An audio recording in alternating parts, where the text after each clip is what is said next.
లస్కరే తోయిబా ఇంటి మీద మన జాతీయ జెండా ఎగరవేయడం జరిగింది. అయితే ఈ లస్కరే తోయిబా ఎవరంటే ఆబిద్ రంజాన్. వీడు పీఓకేలో ఉంటూ ఇక్కడ కశ్మీర్లో ఉగ్రవాదం చేస్తూ ఉన్నాడు. ఇప్పుడు మోస్ట్ వాంటెడ్ లిస్టులో, ఇప్పుడు పోలీసుల లిస్టులోను, అలాగే మన సిఆర్పిఎఫ్, అలాగే మిగతా మన యొక్క దళాల లిస్టులో ఉన్నాడు ఉగ్రవాదిగా.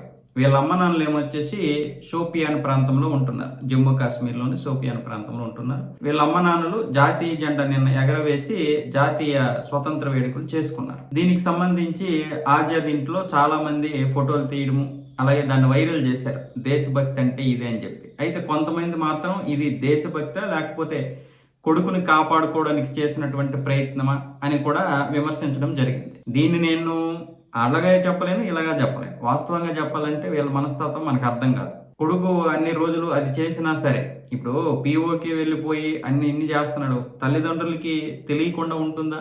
అప్పుడు అబ్బాయిని వారించవచ్చు కదా, ఒకటి. రెండోది ఏమొచ్చేసి అబ్బాయి తెలియకుండా కూడా చెయ్యొచ్చు. కొన్నిసార్లు మన ఇంట్లో ఉన్నటువంటి పిల్లలు ఏం చేస్తారో మనకే తెలియదు.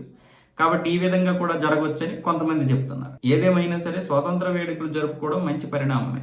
కానీ దీని వెనక ఉద్దేశం ఏంటనేది మనకు మెయిన్. అది తెలియాలి. అది సైన్యం తెలుసుకునే ప్రయత్నం అయితే చేస్తుంది. ఎందుకంటే ప్రతిదీ కూడా ఇప్పుడు వాళ్ళ ఇంట్లో నిఘా ఉంటుంది.